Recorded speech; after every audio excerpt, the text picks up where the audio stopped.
Okay, we're in 1 Kings chapter 3, I believe.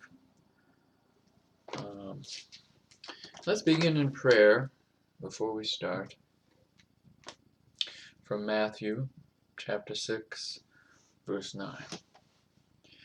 After this manner therefore pray ye, Our Father, which art in heaven, hallowed be thy name. Thy kingdom come, thy will be done, in earth as it is in heaven. Give us this day our daily bread, and forgive us our debts, as we forgive our debtors. And lead us not into temptation, but deliver us from evil. For thine is the kingdom, and the power, and the glory, forever.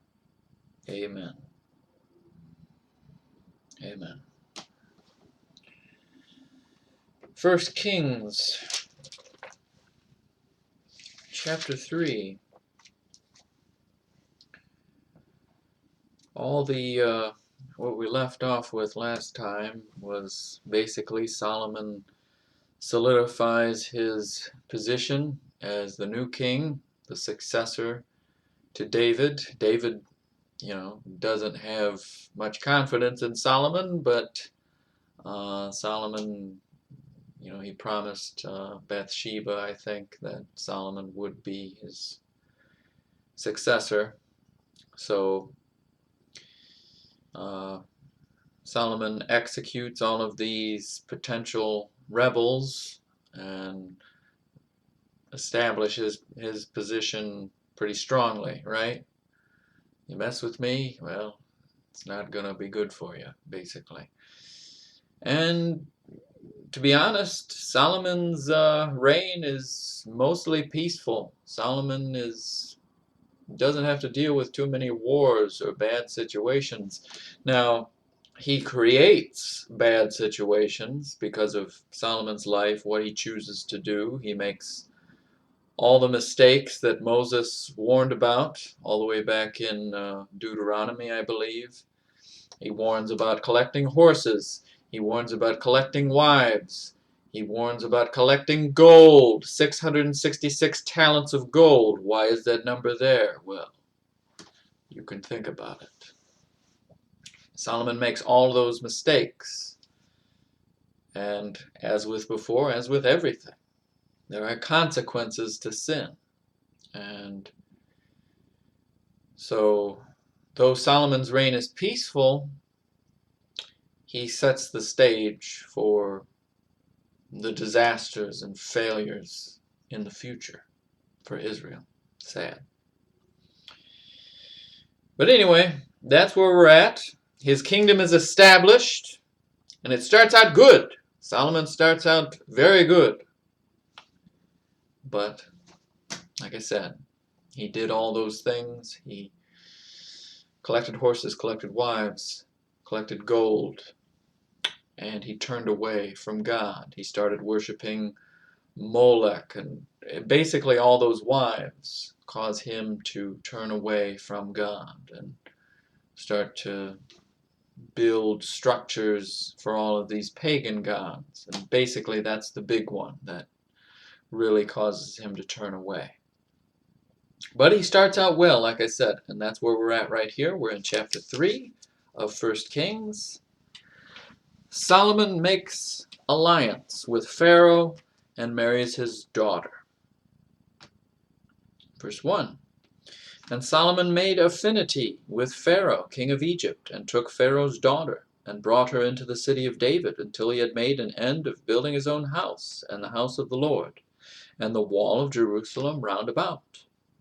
Only the people sacrificed in high places, because there was no house built unto the name of the Lord until those days.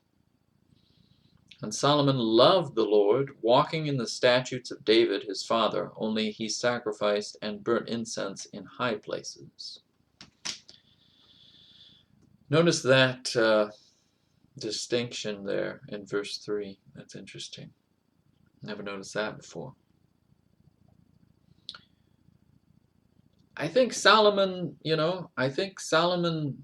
did love the Lord, as it says here in verse 3, and he did walk in the statutes of David, his father.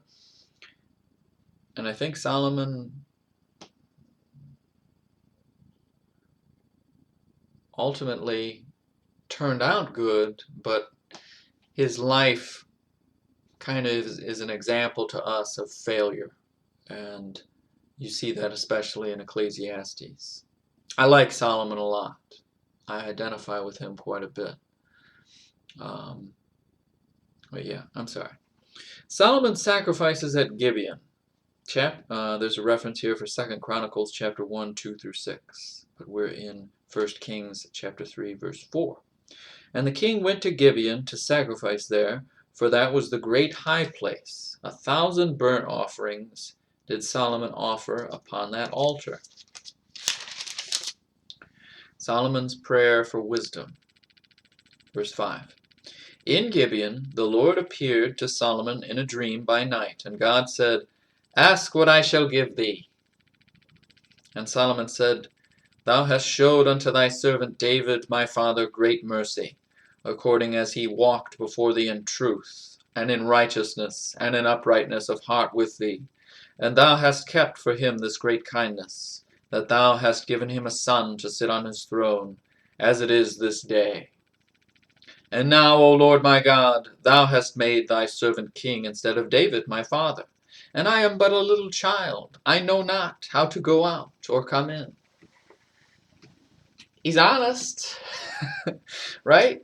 That's part of the reason why David didn't have confidence in him. I mean, he is young, obviously, but David was a lot different character, different type of person. Solomon is more of a politician. David was more of a warrior and a man of the people type thing. I don't know how to describe it, but very different characters. That's why he's saying this.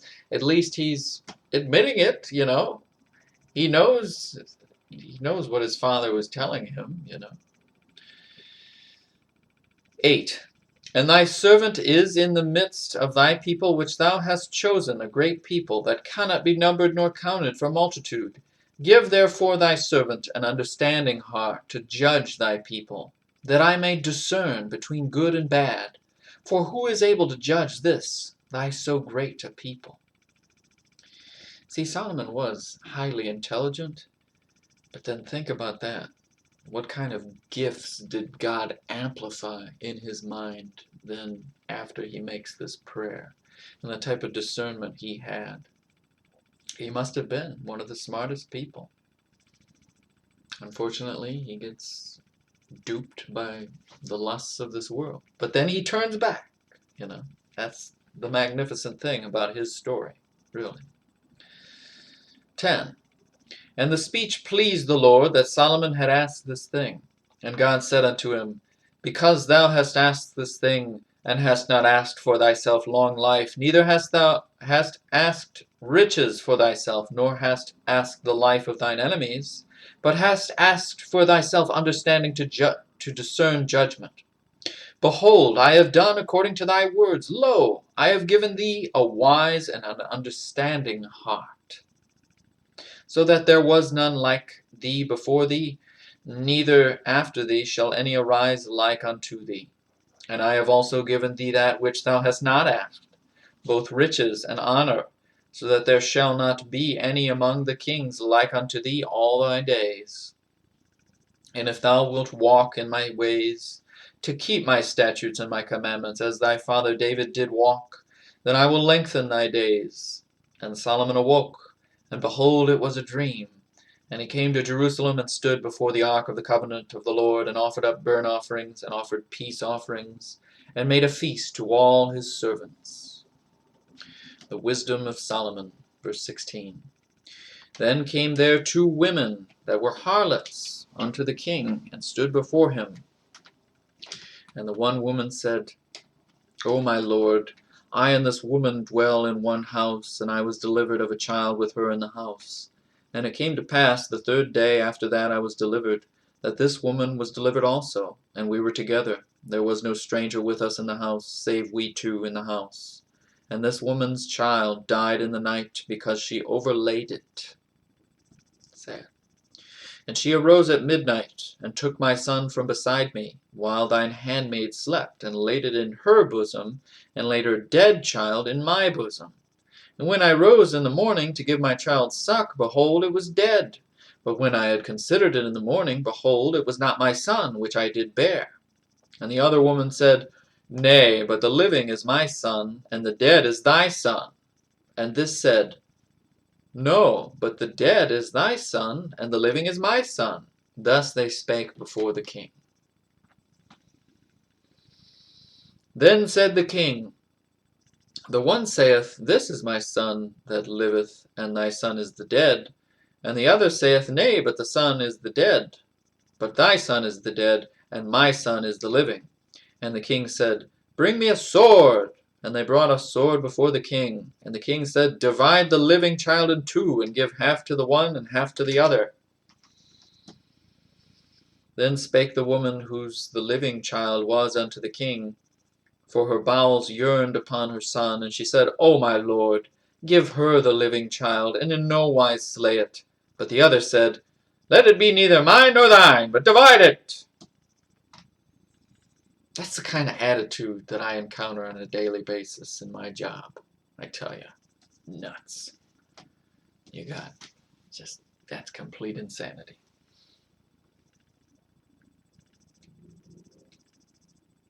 "27. Then the king answered and said, Give her the living child, and in no wise slay it. And she is the mother thereof. And all Israel heard of the judgment which the king had judged. And they feared the king, for they saw that the wisdom of God was in him to do judgment." Chapter 4. The princes of Israel in Solomon's reign. Verse 1. So King Solomon was king over all Israel. And these were the princes which he had: Azariah, the son of Zadok the priest, Elihoreph and Ahiah, the sons of Shisha, scribes, Jehoshaphat, the son of Ahilud, the recorder, and Benaiah, the son of Jehoiada, was over the host, and Zadok and Abiathar were the priests. And Azariah, the son of Nathan, was over the officers, and Zabud, the son of Nathan, was principal officer and the king's friend. And Ahishar was over the household, and Adoniram, the son of Abda, was over the tribute. The 12 commissaries. Verse 7. And Solomon had 12 officers over all Israel, which provided victuals for the king and his household. Each man his month in a year made provision. And these are their names: the son of Hur in Mount Ephraim, the son of Dekar in Makaz, and in Shalbim, and Bethshemesh, and Alon Bethhanan, the son of Hased in Aroboth. To him pertained Sukkah, and all the land of Hepher, the son of Abinadab, in all the region of Dor, which had Taphath, the daughter of Solomon, to wife.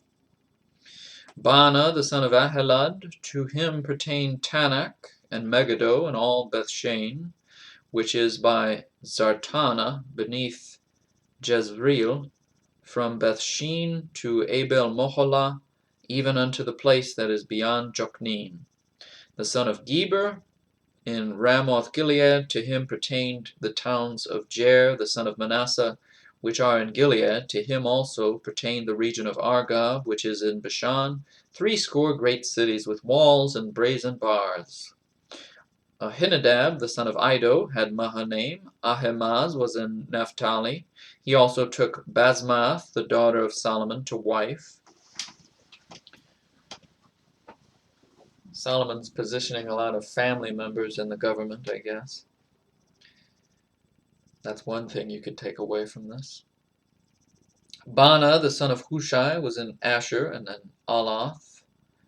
Jehoshaphat, the son of Paruah, in Issachar. Shimei, the son of Elah, in Benjamin.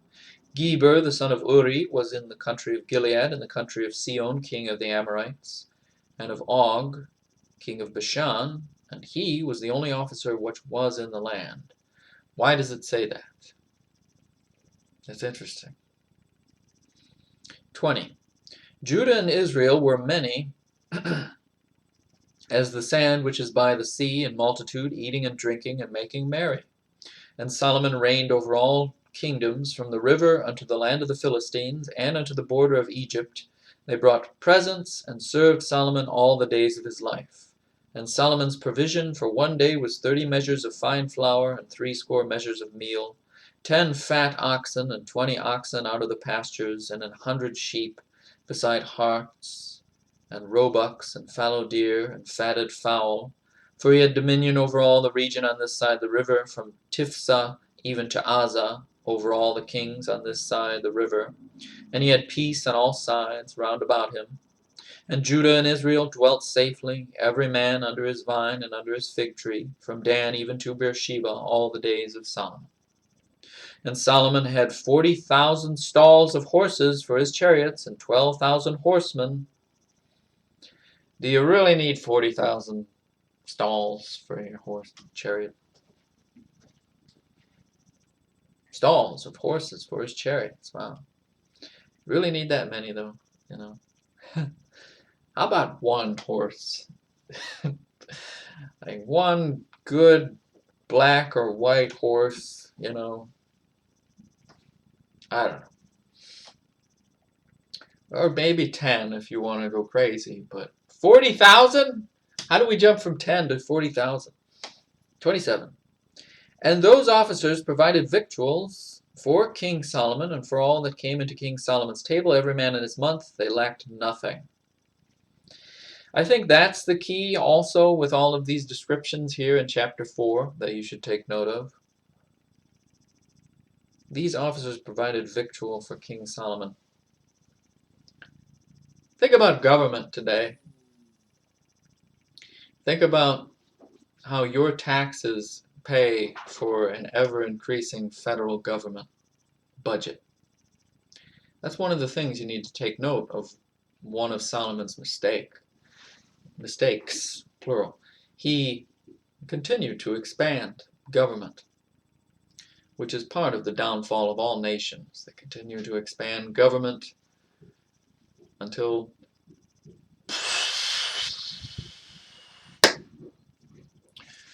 and we're dead. So that's something you could interpret. That's how I interpret this. Is he's got all of these. Well, I got the secretary to the secretary of the secretary of the treasury of the secretary of the economic secretary, secretary. You know, so you got 50,000 different divisions of this guy gets me coffee every day. It's his only job. He does it good. Makes good coffee. You know, so you pay this guy what, $100,000 a year to get him coffee? You know, the secretary of the secretary of the secretary. That's expanding government. You make a bunch of useless bureaucratic positions and expand government, and then we all die because we have no money. Okay. They lack nothing. 28. Barley also and straw for the horses and dromedaries brought they unto the place where the officers were, every man according to his charge. The wisdom of Solomon. 29. And God gave Solomon wisdom and understanding exceeding much, and largeness of heart, even as the sand that is on the seashore. Now, to be honest, my critique just now, you know, you could get away with that. God's blessing is infinite. He could have had secretary of the secretary of the secretary. He could have done whatever he wanted, provided he stayed with God. You know, that's the thing. He didn't, though. He was drawn away by his wives. So that's the key, really. I mean, if this is how you want to run things, God would have continued to bless him, but he didn't stay with God, you know, just like us. We're not staying with God, you know. Most of our government is completely corrupt.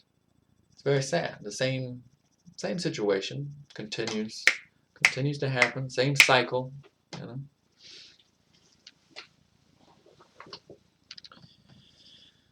"30. And Solomon's wisdom excelled the wisdom of all the children of the east country, and all the wisdom of Egypt. For he was wiser than all men, than Ethan the Ezrahite, and Heman, and Chalcol, and Darda, the sons of Mahol, and his fame was in all nations round about. And he spake 3,000 proverbs, and his songs were 1,005. And he spake of trees, from the cedar tree that is in Lebanon, even unto the hyssop that springeth out of the wall. He spake also of beasts, and of fowl, and of creeping things, and of fishes. And there came of all people to hear the wisdom of Solomon from all kings of the earth, which had heard of his wisdom. Yeah, I don't mean to be negative. Solomon started out great, and he ended great, really. He just got drawn away by beautiful women, really, and horses for some reason, and gold. Love of money, love of lust, sex, and horses. Like, what is the obsession with horses with rich people? I don't get it. Whatever. Okay. I don't own a horse, so I don't understand the fascination. But whatever. Maybe it's an association with confidence in military might. Maybe that's what it's about, because the horses and chariots, that was the advanced technology of the time. So in essence, maybe it's saying that he took confidence in his military might, his economic superiority with the gold. And of course, wives, that speaks for itself, but they drew him away with their gods. Chemosh, Molech, Ashtaroth, all those, Baal, all that drew him away. But he realizes his mistakes. You see that, especially in Ecclesiastes. I tend to think he wrote Ecclesiastes when he was an old man and he realized his whole life was a failure, So we can learn from his mistakes. Okay, chapter 5 next time. Thank you for listening. Have a blessed day.